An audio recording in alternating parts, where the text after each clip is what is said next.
This is ABC7 News at 7, your Suncoast News. We're here for you. There are times that mistakes are made.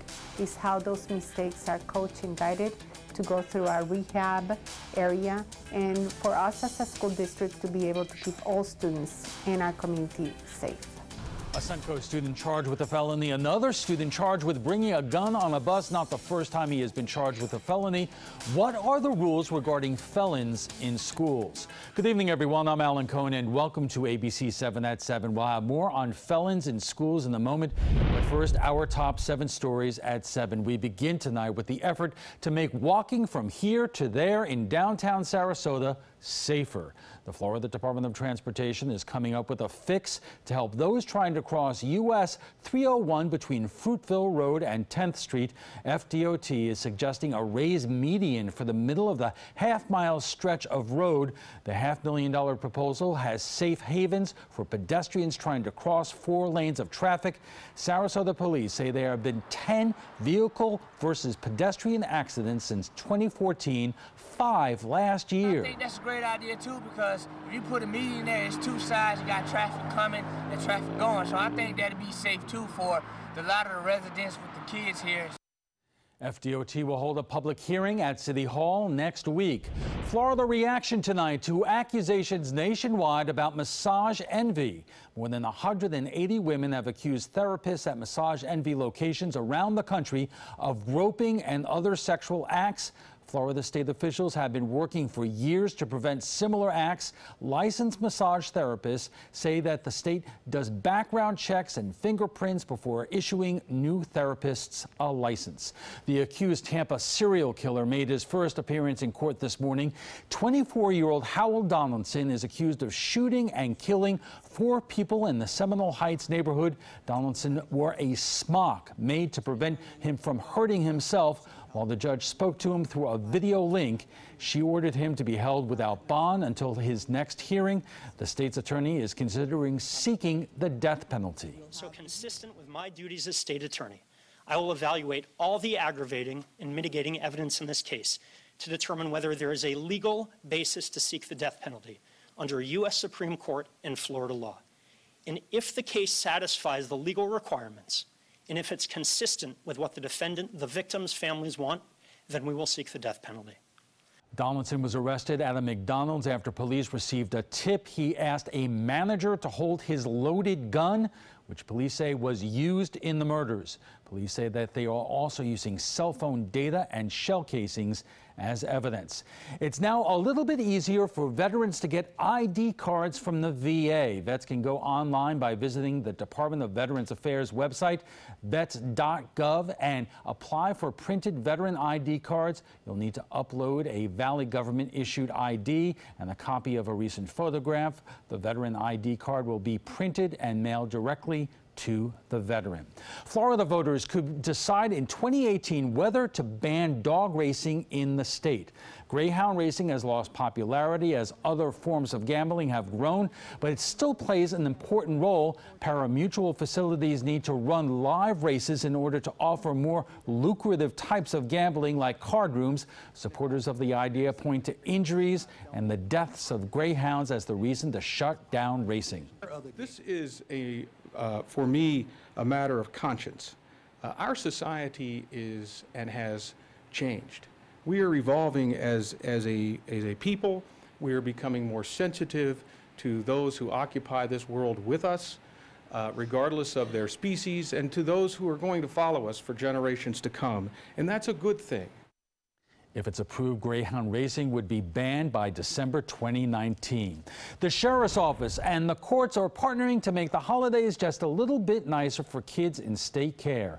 More than 1,500 children have been removed from their homes because of abuse or neglect. Starting Friday, the Sheriff's Office will accept toy donations for children ranging in ages from newborns to 18 years old. The Sheriff's Office is asking for toys and gift cards and to refrain from donating clothing or stuffed animals. Now let's head over to ABC7 meteorologist Josh Stone with the First Alert forecast. Josh.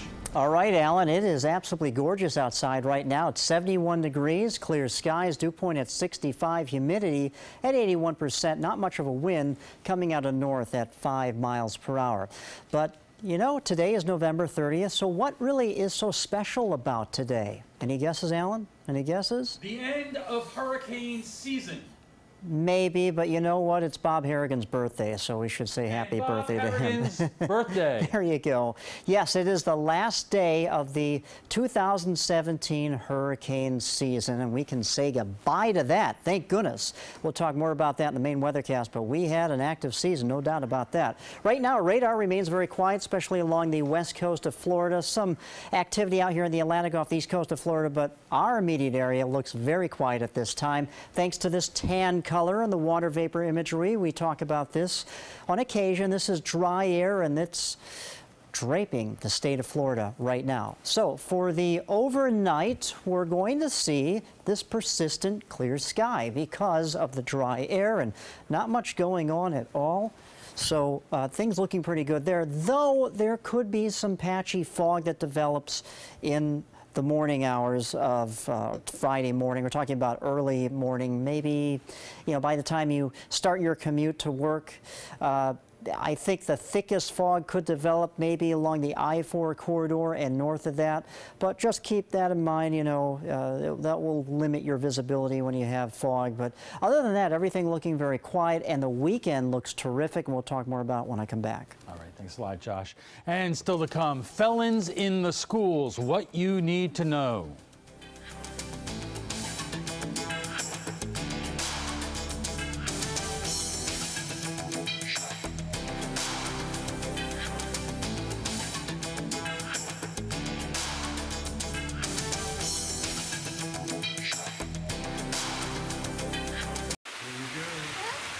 Here we go. We're gonna go out there in the rain. Gonna get wet. All right, here we go.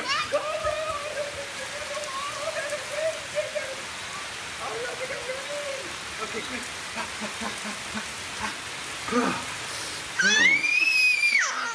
Oh yeah, yes. So much fun. Mwah. We're getting so wet. Describe a battery or bulb, and Batteries Plus bulbs will have it. Tell us what's broken on your smartphone, and we'll fix it. I need a new battery for my phone. And a new screen. What did you do? Visit batteriesplus.com for a store near you. Christmas Traditions by LuxArt Silks, where more is merrier. Make your holidays sparkle with style. Browse our amazing showroom, cute collectible cottages, and beautiful Christmas displays. Find the inspiration, selection, and quality you need to deck the halls merry and bright. Christmas Traditions also features the area's largest selection of quality pre-lit Christmas trees, every size, shape, and color, and plenty of decorations to make your home shine for the holidays. Christmas Traditions by LuxArt Silks, where more is merrier. Visit us on New 301, just a quarter-mile north of University Parkway. This is an important medical announcement. Xarelto and Pradaxa have been linked to uncontrollable bleeding and even death. If you've been prescribed one of these drugs and have experienced these dangerous side effects, you may be entitled to substantial compensation. Studies show that Pradaxa can cause more heart attacks than warfarin, and other countries have already issued safety warnings against this drug. Call now for a free assessment of your case and potential money damages. The call is confidential, there's no cost, and you may be eligible. Juries have awarded millions of dollars to Pradaxa victims, and thousands of Xarelto victims are filing their legal cases. Call the Drug Watch hotline if you or a loved one used Xarelto or Pradaxa and experienced uncontrollable bleeding, brain hemorrhage, or even death. You must call now. Call 800-793-6055. 800-793-6055. Enjoy some of the best Suncoast restaurants on me. Just go to mysuncoast.com/dining, sign up for the newsletter if you haven't already, and you can win a $50 gift card to a restaurant in our area. We'll pick a winner each week, so go on our website and sign up now. In reality, when we send our kids off to school every day, it is a leap of faith that they will be safe. Too many stories, too many bad things happening on the school bus or in the school. A recent incident in Manatee is raising questions about one more thing to worry about. ABC7's Jess Dowdrick joins us to explain. Jess. Alan, what parents don't know is their students can be sitting in class next to another student that has been convicted of a felony. And because of confidentiality laws, parents and other students would never know it. It makes you wonder, could your students be in danger at school? A student at Riverview High School, 17-year-old Anthony Duncan, arrested after showing a handgun to students on a school bus. Duncan was a convicted felon before this incident even happened. So why is a potentially dangerous student like Duncan walking the halls of our local public schools? We are constantly surveying and reviewing arrests as they happen in our community. Administrators at Manatee County School District take pride in ensuring a safe, nurturing, and disciplined learning environment. But a small percentage of their students are arrested, and case by case, the district decides how to handle that student's future education. We will look at what the student's being charged with. If it is a violent, threatening type of offense, then we will look to move that student to an alternative site. Manatee County's alternative campus is called Horizons Academy. It houses 400 students in Manatee County from grades 3 through 12. We also look at the students' past behaviors on campus. We look at grades, we look at attendance, so we look at how the students do in school as well. We look at, whether the crime was committed on campus or off campus. Sometimes students will be sent back to the school they were attending. And because of confidentiality rules, felons could be walking the halls with other students, and parents nor students would know about it. We have to protect the individual's privacy. Sarasota County School District handles their students' arrests and convictions very similarly. So the school district does send a representative to the courts, and they attend court hearings to review, and then they bring that information to the district committee to determine where best can they access their education. Sarasota's alternative campus is called the Triad School. It's a partnership with the YMCA. There are approximately 50 students total at both Triad locations. In violent cases, students won't be sent to Triad. However, the district still offers them an education. Students can access their curriculum via online, or we can send teachers to the home, to a public place to deliver instruction, to monitor that instruction, make sure that they're on track towards meeting the goals. The students' fate lying in the hands of a district-level committee. There are times that mistakes are made. It's how those mistakes are coached and guided to go through our rehab area, and for us as a school district to be able to keep all students in our community safe. Senior Judge Lee Hayworth says hundreds of juveniles are coming through the system every year in Sarasota. We see a high frequency of shoplifting, petty thefts, also things like stealing a person's or student's cell phone. We get a lot of drug offenses, particularly marijuana. If the prosecution charges the minor as a juvenile, frequently the teen is sentenced to probation, which Hayworth says gives them the chance to show that they can be law-abiding citizens. That probation comes with a curfew and rules about school. They have to go to school, have no unexcused absences or suspensions. They will be drug tested randomly. If they're charged as an adult, then the minor could be sentenced to prison time, but there's still a shot at them continuing their education. Sheriff Knight has been very good about providing educational resources for the adult filed kids that are there. American Civil Liberties Union Vice President Michael Barfield says minors being charged as adults is the problem in today's society. Florida detains and incarcerates more kids under the age of 18 than any other state in the nation. When these minors are put in detention centers and prisons, Barfield says that's just a learning ground for more bad behavior. The slightest offenses can get a kid sent to Triad. Literally, skipping school can get you put into Triad. I think that's a gross, exaggerated response to truancy. Barfield calls for other responses to these minors' crimes. All of us, I think, when we're in our teenage years, do things that we regret, that we didn't have the maturity of judgment for, and sometimes it takes 2 or 3 lessons to learn, but we should not throw away the future of kids simply because we don't want them in schools with their schoolmates. What a student's future holds after an arrest or conviction, it's a very complicated decision that doesn't come easy. No matter where the student ends up to continue their education, the districts have support and rehab systems available for them, and in some cases, even individualized education plans. Jess, thank you. In a moment, the trapezoid when we return. Hi, I'm Joan London with A Place for Mom.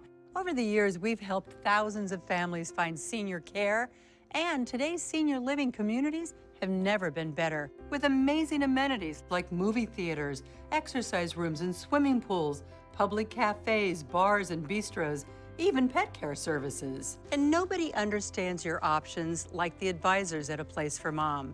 These are local expert advisors that will partner with you to find the perfect place and determine the right level of care, whether that's just a helping hand or full-time memory care. Best of all, it's a free service. Call today. A Place for Mom. You know your family, we know senior living. Together, we'll make the right choice. Call A Place for Mom right now to get our free ebook on financing senior care, as well as a free referral for senior living communities in your area. Call 1-800-290-0352. That's 1-800-290-0352. When my youngest, Addie, was 2.5, she was diagnosed with leukemia. When we first heard that diagnosis, you feel extremely alone. Walking in that Light the Night light with 6,000 people carrying lights, white for survivors, red for supporters, gold in memory of those who have passed. It's the Leukemia and Lymphoma Society's hope that every year there are fewer gold lanterns. Your lantern will make a difference. Start a team, join a team. Help us light the night. Tomorrow at 5 on ABC7's Good Morning Suncoast. Hi, I'm Ray Collins. St. Armand's Circle hosting their annual Holiday Night of Lights. We'll have a preview of that event and others kicking off the holiday season this weekend, all tomorrow on Good Morning Suncoast. John? And we'll be giving you some advance notice of some colder air sinking southward from Canada. That could impact our weather dramatically next week. Tomorrow at 5 on ABC7's Good Morning Suncoast. We're here for you. Attention iPhone and iPad users. If you have the ABC7 News app on your devices, you must download the new version now before your current app expires on November 30th. Android users, you'll get the new version automatically. But iOS users, if you want to keep getting breaking news and weather alerts, video on demand, ABC7 live streaming and more, search My Suncoast in the App Store and download the all-new ABC7 News app now before yours expires. Welcome back. A recent incident in Manatee County was news to many folks. A teenager arrested for allegedly having a gun on a school bus has a prior felony conviction, and it begs some obvious questions. How many teens with felonies are roaming school hallways, and do parents have the right to know if it is safe, and what would be the alternative? Joining us for more is Michael Barfield of the American Civil Liberties Union and Assistant State's Attorney Nicole Jones, who handles juvenile justice cases in the 12th Judicial Circuit. Welcome to you both. And Michael, let me start with you, because the obvious question for a lot of folks would be asking, especially if they are parents with kids in high schools, is, they would want to know if there are other kids roaming the hallways with their kids who have serious felony charges or convictions against them, because they want to know that their kids are safe. To which you say? Well, I think that transparency is always a good thing, but I think we also have to look at how easy it is to become accused or convicted of a felony as a juvenile in the state of Florida. In my opinion, we over-criminalize very minor offenses at the juvenile level, and the consequence is that it's very easy for a kid to pick up a criminal charge these days under a variety of new statutes and old ones. Right, but I mean, there's a difference between a conviction for, let's say, a drug crime and a weapons charge, or a burglary, or an assault and battery, and I guess that's what people might be concerned about. Well, in those situations, there are alternatives that exist for kids that are accused of crimes, and of course they're entitled to due process. We don't presume that they're guilty, just like when you or I, if we were charged with a crime. But as far as the other parents' right to know whether there is someone that's convicted or adjudicated of a felony, I think that that's something that the legislature should address, because as I understand it now, if you're charged as a juvenile in Florida, that information is publicly available. Now, if it's a misdemeanor, the answer is no. But if it's a felony, that information is not exempt for a juvenile. Nicole, what is the difference with a teenager being charged with a felony in the Florida courts as opposed as an adult in terms of the dissemination of information and what is not public record? For a felony for juveniles, as Michael had said, that the information is public. Certain information is public. So their photo is available if posted, their name, their address, and the type of crime if it is a felony. Most news agencies or schools don't provide the information, but it is available if they wanted to provide that. Is there a routine that if a child or a teenager is charged or convicted of a felony, that it's automatically disseminated to the school district? Yes, there's actually a statute that the clerk is supposed to notify the school board about a child's felony record. That way the school does have information about that youth. And Michael, is it up to the discretion of the school district how they want to handle it, whether they keep that child in the student population or they move them into alternative programs like you saw in Justice Story? Well, there are certain statutes that the legislature has prescribed that if you're convicted of certain offenses, that the school district must take the child out of that school and put them in an alternative school. That's been expanded every year. We seem to get a new bill from the legislature of how to deal with juvenile crime. But to me, the underlying problem is that there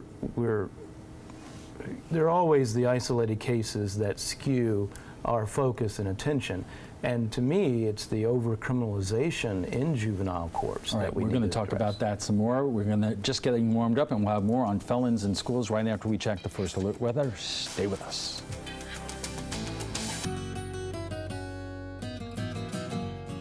For 30 years, it's been an honor for the Michaels on Ice team to serve you.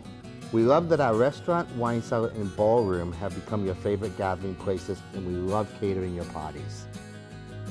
From everyday celebrations to life's greatest occasions, please join us soon for new culinary adventures. A toast to 30 years. And to many more.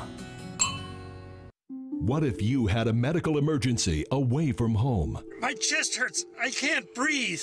What you need is Mobile Help, America's premier mobile medical alert system. Most systems only work at home, but with Mobile Help, you get help outside the home with coverage nationwide on one of the largest cellular networks at the press of a button. Call the number on your screen for a free full-color brochure. We'll send you everything you need, including this base station, the patented mobile device, and the waterproof pendant and wrist button. You can also add the fall button that automatically detects falls and signals help. Call today and receive a risk-free 30-day trial. There is no equipment to buy and no long-term contract. For a limited time, you will also receive a free emergency key box with your plan purchase. Remember, Mobile Help keeps you safe coast to coast. Call 1-800-916-8638. That's 1-800-916-8638.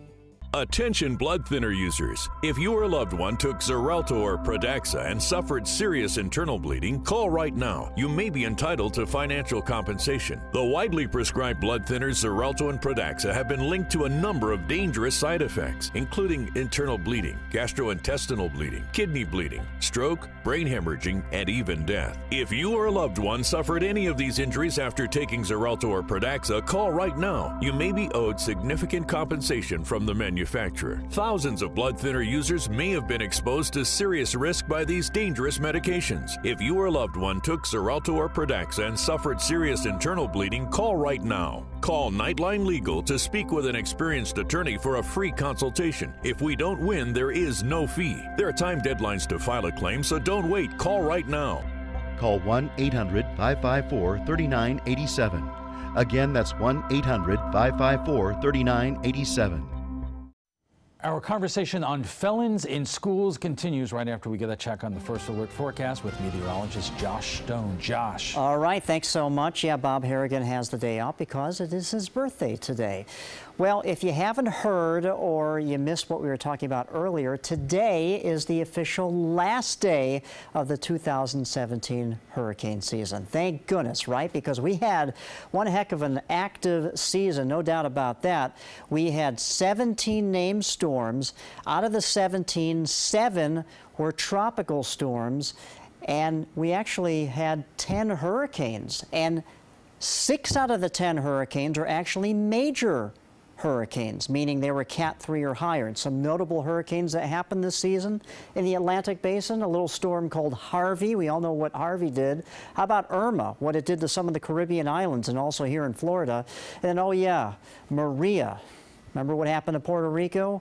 So yeah, it was quite an active season this year, and thank goodness today is it. It is over. We can say goodbye to the 2017 hurricane season. Just a quick look at the tropics. A little flare up here in the Atlantic, here in the central portions of the Atlantic Ocean, but really nothing to show you. Everything is quiet at this time. The water temperature is cool. The upper level winds are strong, meaning these storms that try to develop get sheared apart at the upper levels. So all is good, and everything's going to hopefully be quiet for the next 6 months, and then we get to do it all over again as we get into next year. But hopefully next year we'll have a quiet season. 71 right now in Sarasota, 72 in Venice, 70 in Northport. Basically, lower 70s anywhere you go here around the Suncoast. So a very lovely Thursday evening for you. How about the radar? Everything looking very quiet here along the west coast of Florida. Nothing to show you here. And some showers that were off the East Coast earlier, maybe about a half hour to an hour ago here off the East Coast of Florida have kind of wound down, so nothing to show you here. As far as our almanac, our high today topped out at 83, so above the average of 76. So we didn't get anywhere near our record, which was set back in 1994 of 87 degrees, but still 83, we'll take that. No rain today. For the month, we should be around, or actually we received about 1/4 of an inch here. Our average for the month is supposed to be about 2 inches, but still with the tropical systems we had this summer and all the rain we've received throughout this year, we're well above the average. So really not putting a dent into the deficit at all. High pressure is in control. We have dry air above us, so we're going to continue to see sunny skies in the forecast. Some rain showers taking place in the northeast, but really nothing happening for the rest of the lower 48 at this time. The boating forecast looking pretty good for tomorrow. Northeasterly wind becoming north at 5 to 10 knots. Seas 1 to 2 feet with a light chop in the bays. The beach temperature will be a very pleasant 79 degrees for you. If you are taking your boat out for tomorrow, here's what we can expect for the tides. A high tide tomorrow morning at 11:16 a.m. Low tide will be at 4:38 in the latter part of the afternoon. 62 for the overnight low. Just look out for some patchy fog that could develop, especially in the morning commute hours of Friday morning. But Friday afternoon looking great. Once again, 80 degrees. If you like the sunny and bright conditions, that's going to continue through the weekend. And then the next several days, best shot for rain comes our way next Thursday. Stay with us, everyone. Alan and his guests will be right back. There's nothing like this trail in Alabama. It just goes from the northern part of the state to the southern part of the state. We see all kind of different terrains, great value, great fun. We've been coming for 18 years. We started off with a group of 8, grew to 12, and grew to 16. And we love it because where else can you get world-class golf courses with world-class accommodations? To be able to play these type of courses in this environment, and the difficulty keeps us coming back over and over and over again. Attention type 2 diabetics. The FDA warns of an increased risk of amputation associated with certain diabetes medications. If you took the diabetes medications Invokana or Invokamet and then suffered an amputation or one of these other serious injuries, call the Rely On Group right now. If you've suffered amputation or any of these injuries after taking your diabetes medication, call the Rely On Group today. You may be entitled to substantial financial compensation. The FDA has recently warned about an increased risk of leg and foot amputations associated with the use of certain diabetic medications such as Invokana and Invokamet. If you or a loved one took the diabetes medications Invokana or Invokamet and then suffered an amputation, ketoacidosis, kidney failure, or even death, call the Rely On group now. We are here to help you get the justice you deserve. You may be entitled to substantial financial compensation. Call 800-355-8205. That's 800-355-8205. About every 3 minutes in America, someone is diagnosed with a blood cancer.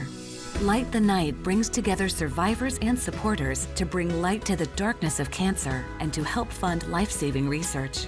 Our goal is a world without blood cancers, and we're lighting the path to cures.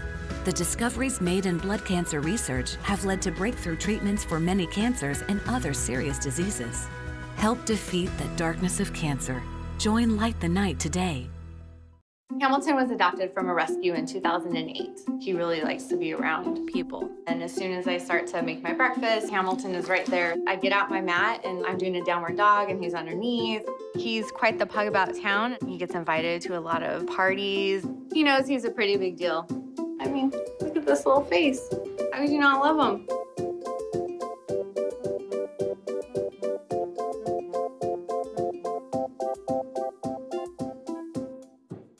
Welcome back. We are talking about juvenile offenders in the schools, and joining us for more is Michael Barfield of the American Civil Liberties Union and Assistant State's Attorney Nicole Jones, who handles juvenile justice cases in the 12th Judicial Circuit.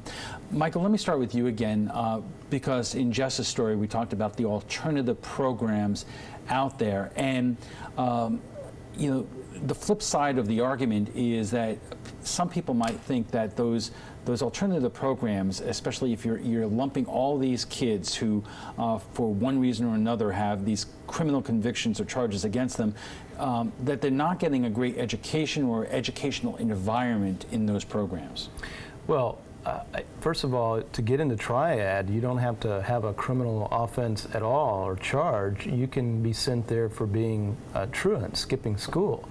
I think that's an exaggerated response to truancy, because it does take that kid and puts them in with people who are convicted or adjudicated of crimes, and if they go to a detention facility, that's the part of what we're trying to avoid, I think, is exposing children who make a mistake of stealing something from Macy's or whatever, shoplifting, exposing them to someone of a more hardened character. And our system that we have of juvenile justice in Florida does a terrible job at separating those kids from that category. You know, Nicole, some of this is public policy, but as a prosecutor who sees these cases on a daily basis and deals firsthand with the range here of minor offenses, and obviously no felonies are not all alike,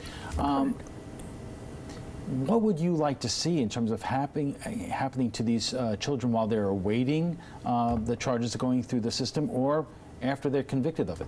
Now, I think depending on the nature of the charge, depending on the type of felony, whether it's a theft from Macy's versus a home invasion robbery, I think the schools are trying to take it as a case-by-case basis and not necessarily kicking students out of their home school or their main school upon first glance at it. So they've been trying, depending on the crime, waiting to an outcome has actually happened in the court. So waiting for a conviction to happen first before they remove them from the environment, unless it's a serious felony, such as a home invasion robbery. But for thefts and such, they wait until there's an outcome, and even then, they meet with the youth and the parent and the school board, and they have a meeting amongst themselves to see if the youth should be transferred to the alternative school. So there's some instances where they're not, where they can have a felony conviction or adjudication and remain in their home school depending on what type of felony it is. So they're given some type of settlement agreement. Not violent, correct. You know, you see this on a daily basis, and I would imagine that you run into teenagers who made stupid mistakes, but you also observe almost the circular door and young people falling into a system and getting basically deeper into it. Do you have any insight in terms of how do you stop that from happening when you see a particular individual going in the wrong direction? We try in our county, and all juveniles should be handled this way, to rehabilitate. So we try, when they first come in the system, to divert them. So they're given an alternative to actually having an adjudication on their record. Counseling services, family counseling, substance abuse programs.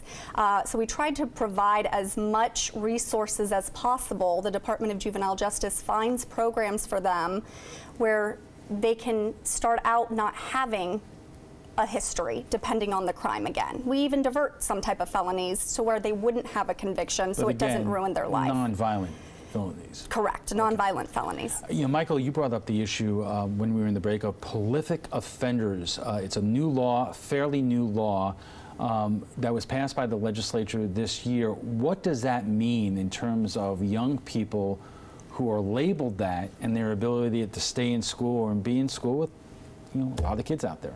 Well, a juvenile who accumulates a number of offenses, and it does not have to be violent, they can be nonviolent offenses. If they rack up 5 shoplifting offenses, they could actually qualify as a prolific offender under the new statute. But, you know, I'm going to go back to one point that Nicole brought up. Pre-arrest diversion, the recidivism rate for kids that go into a pre-arrest diversion is the lowest of all categories. Yet only 55% of the kids in Florida that are eligible for that receive pre-arrest diversion. We have a lack of opportunities of programs and bed space in non-secure facilities to serve the needs of these kids who do run afoul of the law.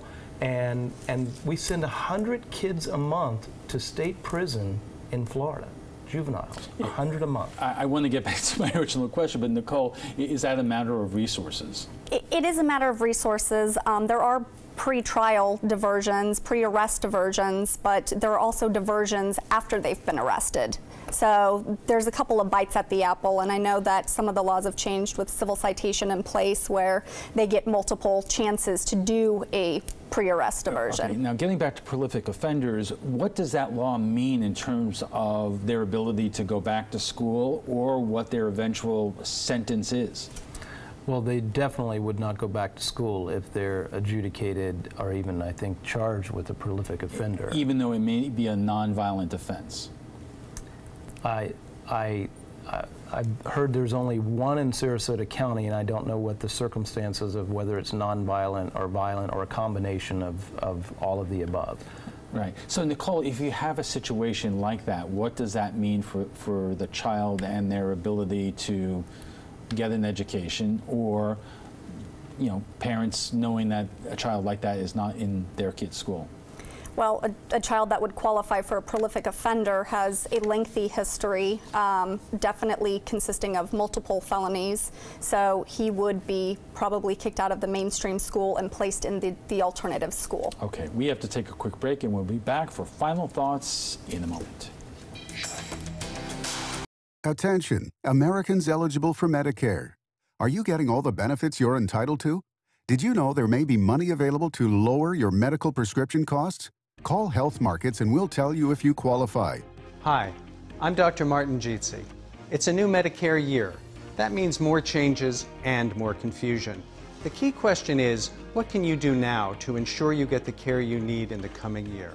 Call Health Markets today. You may qualify to save money on prescriptions. We'll help you find plans that may cost less, cover more, and could even lower your prescription costs to increase your savings. We help you find all the benefits you're entitled to, and we do it at no cost. Make sure you have what you need to get the care that's right for you. Find out if you qualify to receive extra help with your prescriptions. Call the number on the screen now. Representatives are standing by. I'm Anne. I'm a scientist. Recycling takes a team. Why don't you let me and me help you out? Everyone plays a part. Don't trash I love taking stuff apart and building new things out of it. what could be treasure. Pal's my most advanced android. This is awesome. You haven't seen anything yet. Give your cardboard box another life. recycle. Selfless service is the principle that guides Army National Guard soldiers to be ready whenever disaster strikes. They have a stake in the well-being of the neighborhoods where they live and work.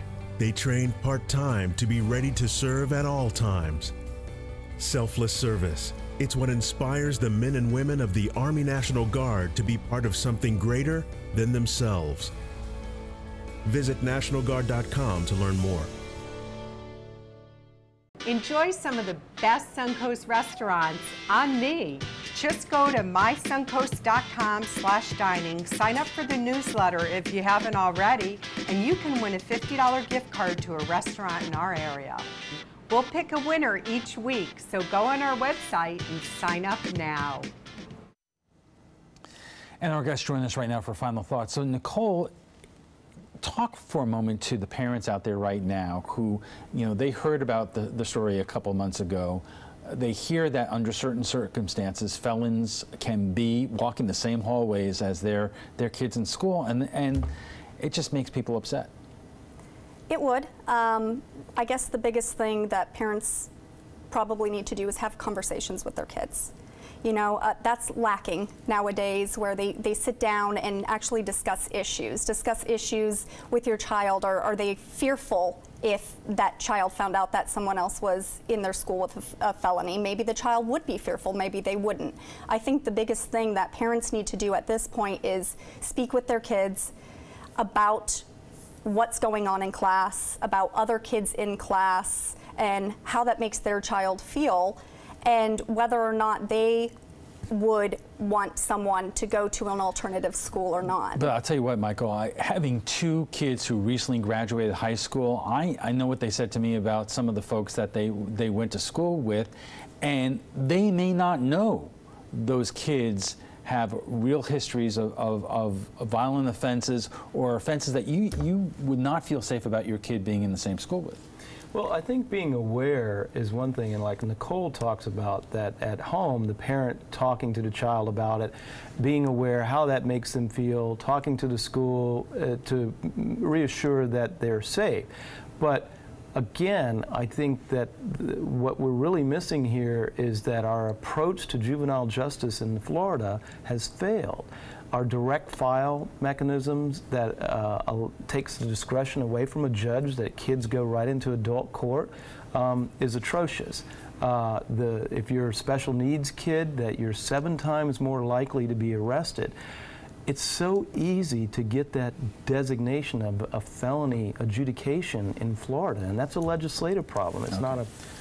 We'll have to leave it there. But before we go, we want to share with you what some of you had to say about last night's show on security at places of worship. Last month, 26 people were killed by a former airman with a history of mental health issues as they prayed on a Sunday morning at their Texas church. In 2015, 9 people were killed by a white supremacist, Dylan Roof, at a church in Charleston. Synagogues and Jewish community centers have had to constantly deal with bomb threats and defacement. So have mosques, including one in Tampa, where an arson fire caused damage last year. So is increased security, including training pastors in how to deal with mass shootings, the answer? Matthew says, wonderful society we have built for ourselves. And Mary says, in most churches, the pastor or priest is facing the congregation and can see if anyone enters the doors. Maybe they should be required to carry at all times whenever a service is given.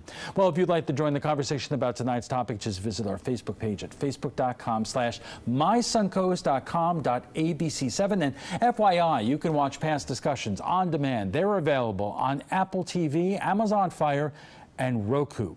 And a reminder, you can get all the latest local and national news on our smartphone app, but if you are an Apple iOS user and have the old version of our app, it will go away at the end of the month. iPhone users, you can find the new app by searching My Suncoast in the App Store. The app will update automatically for Android users. And we want to thank both our guests for being here tonight. Michael Barfield of the American Civil Liberties Union and Assistant State's Attorney Nicole Jones, who handles juvenile justice cases in the 12th Judicial Circuit.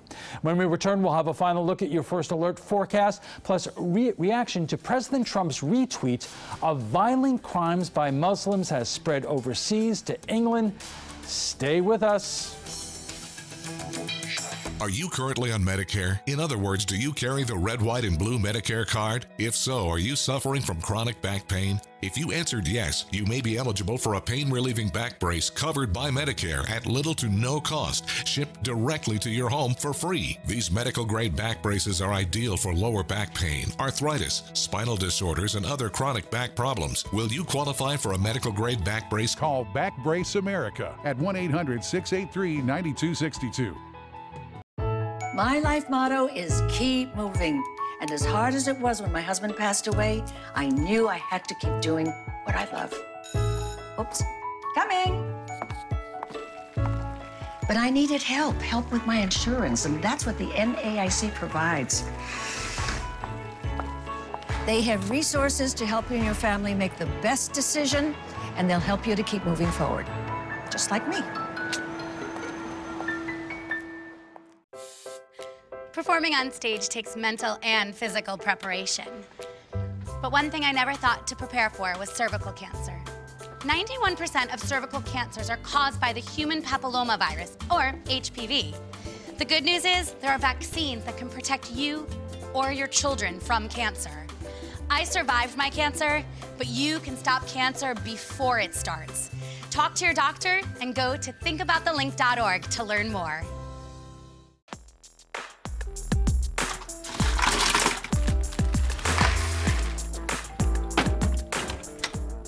Thank you.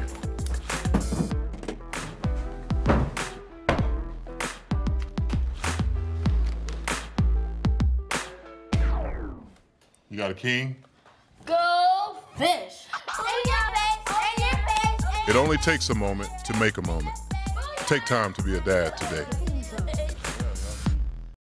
Your primetime headlines are coming up in a moment, but right now let's get a final check on our first alert forecast from meteorologist Josh Stone. Thank you so much, Alan. It is gorgeous outside, a beautiful 71 degrees with clear skies. Nice night to go stargazing.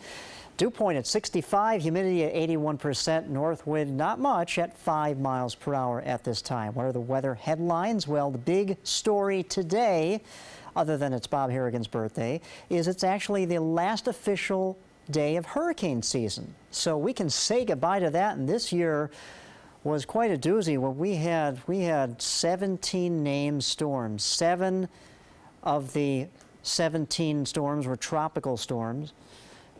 10 of these storms were actually hurricanes, and 6 out of the 10 hurricanes were major hurricanes.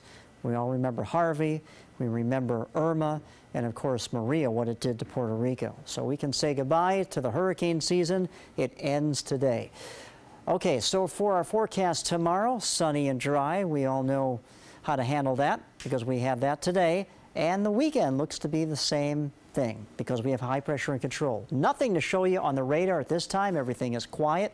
How about the high for today? We topped out at 83. Our average is 76. Our rainfall, no rain today.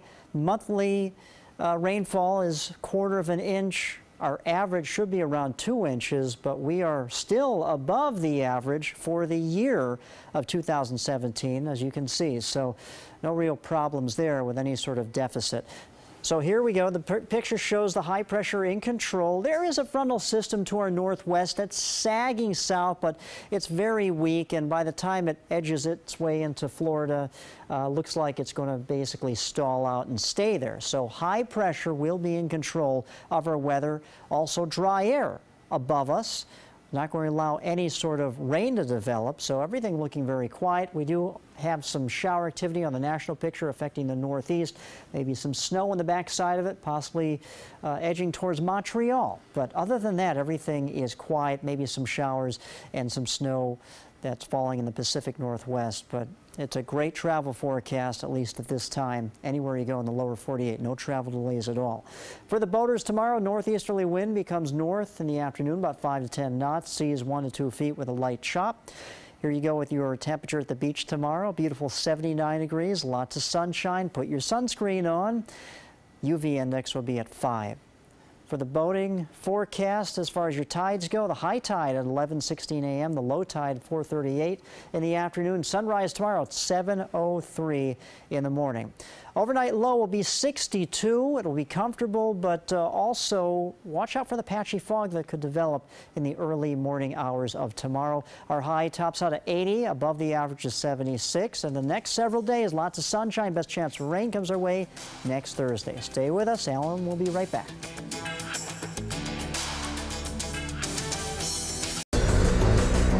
This is an important medical announcement. Bard IVC filters have been linked to punctured veins and problems with migration.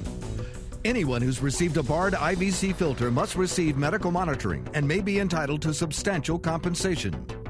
If you have the Bard Recovery G2 or G2 Express filter, you are in a class of patients who should be compensated for some expenses. Call now for a free assessment of your case and potential money damages. This call is confidential. There's no cost and you may be eligible. Juries have awarded millions of dollars to people who should have been warned about the risks of the Bard IVC filters.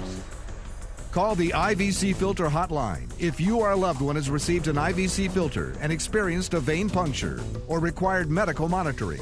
You must call now. Call 800-329-3089. 800-329-3089.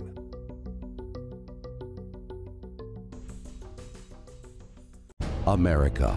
Drug addiction is plaguing our great country.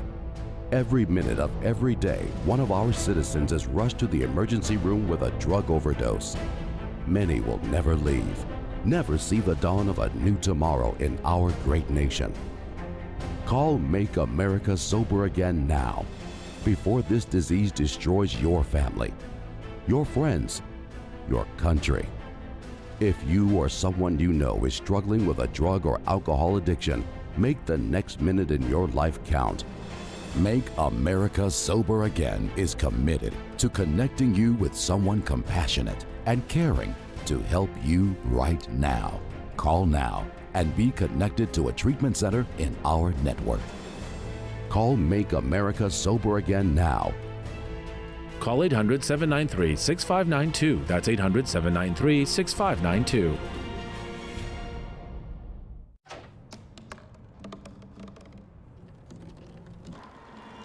Everybody has a dream.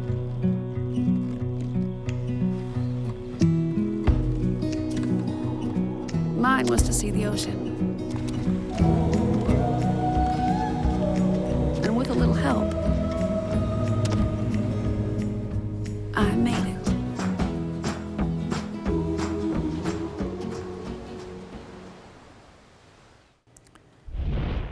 Checking primetime headlines overseas, the reaction to President Trump's retweets yesterday continues. The president retweeted 3 videos from Britain First, a far-right group. The videos all allege various crimes or violence by Muslims and are not verified as authentic. ABC's Molly Hunter has more. On Thursday, the calls for British Prime Minister Theresa May to rescind her invitation to the American president grew louder. Action is needed now, not a slap on the wrist.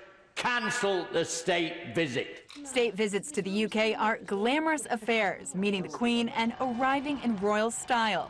But speaking in Amman, Jordan Thursday, Theresa May said the invite stands. An invitation for a state visit has been extended and has been accepted. Theresa May's comments follow a fiery session in the parliament today in response to President Trump's anti-Muslim inflammatory retweets. By sharing it, he is either a racist, incompetent, or unthinking, or all 3.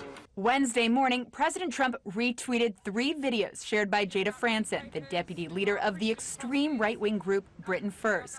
Franson has been convicted in the UK of religiously aggravated harassment. And after his White House press secretary Sarah Sanders immediately defended him, Trump tweeted, "At Theresa May, don't focus on me, focus on the radical Islamic terrorism within the UK." In response, the Prime Minister reiterated her absolute opposition to his tweets. Britain First is a hateful organisation. And she said, friends tell friends the truth. But the fact that we work together does not mean that we're afraid to say when we think the United States have got it wrong. And I'm very clear that retweeting from Britain First was the wrong thing to do.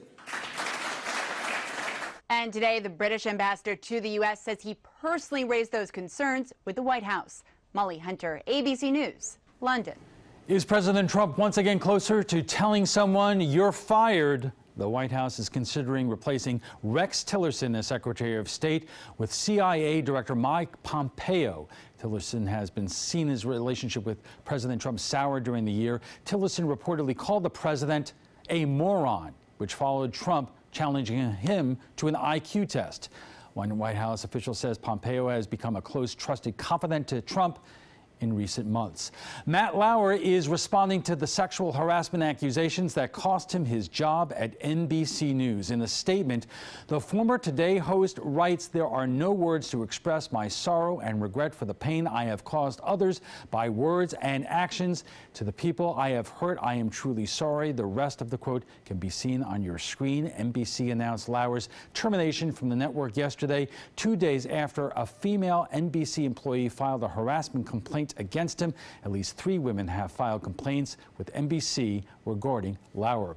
Congressman John Conyers, who is under fire for accusations of sexual harassment, has been hospitalized. The 88-year-old is the longest-serving member of the U.S. House of Representatives. The House Ethics Committee announced last week it has opened an investigation into allegations against Conyers after reports he was accused of sexually harassing a staffer. Conyers denied wrongdoing in that case. Okay, here's another one. Republican Texas Congressman Joe Barton is not running for re-election. This after a nude selfie surfaced online earlier this month. In a statement released, Barton says, "I am announcing today that I will not seek re-election in 2018. To the people of the 6th District, thank you for your support and friendship." Congressman Barton was first elected in 1984 and is one of the longest-serving Republicans in the House. Russell Simmons is stepping down from his companies after being accused of sexual assault. Screenwriter Jenny Lumet says Simons forced her to have sex with him in 1991. Simons, the founder of hip-hop music label Def Jam Recordings and CEO of Rush Communications, released a statement saying her memory of that event is very different than mine and called his past actions thoughtless and insensitive before apologizing. And finally, Jim Nabors, the legendary singer and actor who starred as the lovable and affable Gomer Pyle, has died. Nabors spent years on the iconic Andy Griffith Show in the 1960s. Pyle first appeared as a character on the show before heading for the Marines. He then starred in the spin-off, his own Gomer Pyle USMC. Nabors retired in Hawaii and quietly lived out the rest of his life as a macadamia nut farmer. He was 87. And that's all the time we have for this evening. I'm Alan Cohn. Thanks for joining us. Good night.